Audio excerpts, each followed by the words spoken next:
Ukraine को F-16 मिलने के बाद से रूस अमेरिका पर भड़का हुआ है। नीदरलैंड्स भले ही ये कहे कि यूक्रेन को वो जेट दिए गए हैं जो रिटायर होने की कगार पर थे, लेकिन बड़ी खबर ये है कि यूक्रेन को दिए गए फाइटर जेट अपग्रेडेड हैं। इन जेट्स के साथ अमेरिका की लॉन्ग रेंज और घातक मिसाइलें भी युद्ध भूमि में पहुंच चुकी हैं। इन मिसाइलों के लिए यूक्रेन लंबे समय से अपील कर रहा था। इन मिसाइलों के रणभूमि में पहुंचते ही रूस ने काउंटर अटैक की रणनीति तैयार कर ली है। अमेरिका ने बढ़ते हुए खतरे को देखते हुए परमाणु नीति में परिवर्तन का ऐलान कर दिया है।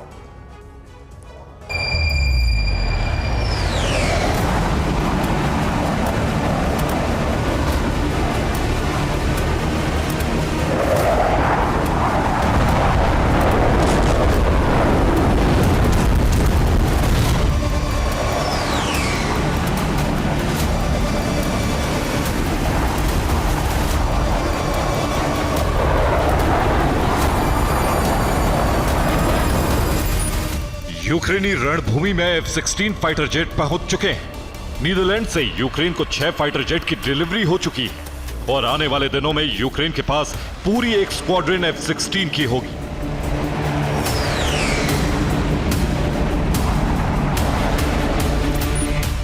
यूक्रेन लंबे समय से इन फाइटर जेट्स की मांग कर रहा था। यूक्रेन की एयर पावर रूस के सामने खत्म हो चुकी थी और single engine multi role fighter jet से यूक्रेन की ताकत में इजाफा तय है।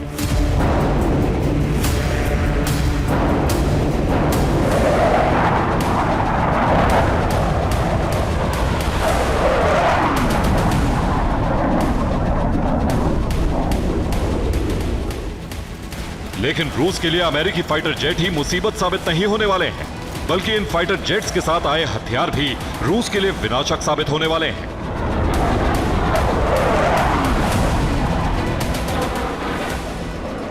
खबर यह है कि यूक्रेन को दिए गए फाइटर जेट अपग्रेड करने के बाद कीव पहुंचाए गए हैं।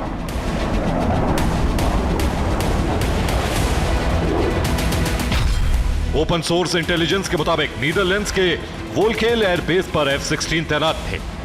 वोल्केल एयरबेस पर 2023 से जेट अपग्रेड करने का काम चल रहा था। यूक्रेन को दिए गए जेट्स में एडवांस रडार सिस्टम और एडवांस एवियोनिक्स लगाए गए हैं। इसके साथ ही ये पुराने जेट्स अमेरिका की एडवांस मिसाइलें फायर करने में सक्षम हैं।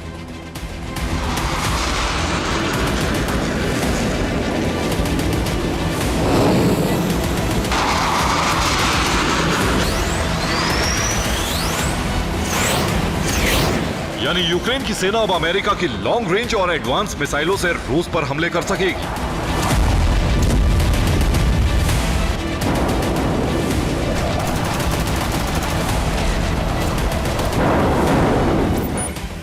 इस जेट के साथ साथ कई एडवांस मिसाइलें और बम भी यूक्रेन को ट्रांसफर किए गए हैं। ये सभी मिसाइलें और बम अमेरिका से मिले हैं। इनमें पहली मिसाइल है AIM-9X साइड वाइंडर। यह अमेरिका की short range air to air और एयर टू सरफेस मिसाइल है। यह इंफ्रारेड इमेजिंग से लैस है। टारगेट पर फोकस करते ही टारगेट को ऑटो लॉक कर लेती है। यानी इस मिसाइल से यूक्रेन रूसी मिसाइलों को इंटरसेप्ट भी कर सकता है और इनसे रूसी जमीन पर हमले भी कर सकता है।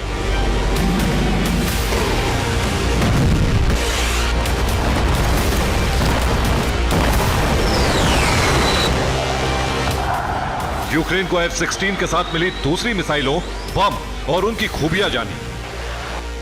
दूसरी मिसाइल है AGM-88 HARM। यह anti radar air to ground missile है। इसकी रेंज 136 किलोमीटर तक है। तीसरा हथियार है इंप्रूव JDAM बम। ये 2000 किलो के ग्लाइडिंग बम है और इनसे 72 किलोमीटर दूर तक हमले किए जा सकते हैं। चौथा हथियार है AMRAAM AIM-120। ये एयर टू एयर मिसाइल है और 180 किलोमीटर दूर तक हमला कर सकती है।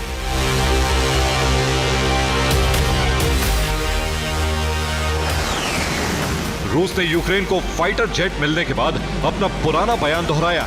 रूसी रक्षा मंत्रालय ने कहा है कि यूक्रेन को मिले सभी F-16 नष्ट कर दिए जाएंगे। अगर ये विमान किसी नाटो देश के एयरबेस पर तैनात हुए तब भी रूस हमला करेगा।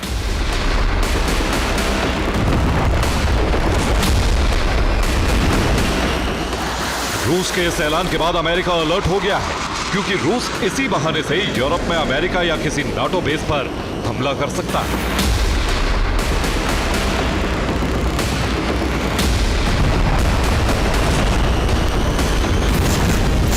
अमेरिका ने रूस के बढ़ते हुए खतरे को देखते हुए स्टार्ट संधि के नियम में बंद कर न रहने का ऐलान कर दिया है।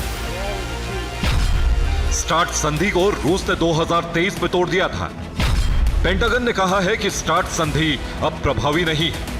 अमेरिका भी मन मुताबिक एटमी हथियार तैनात करने के लिए आजाद है।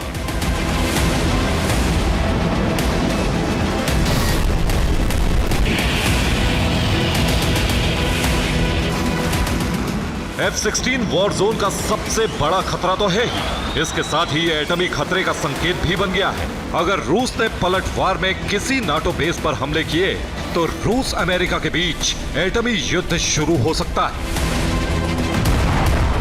Bureau report, TV9 Bharatvarsh.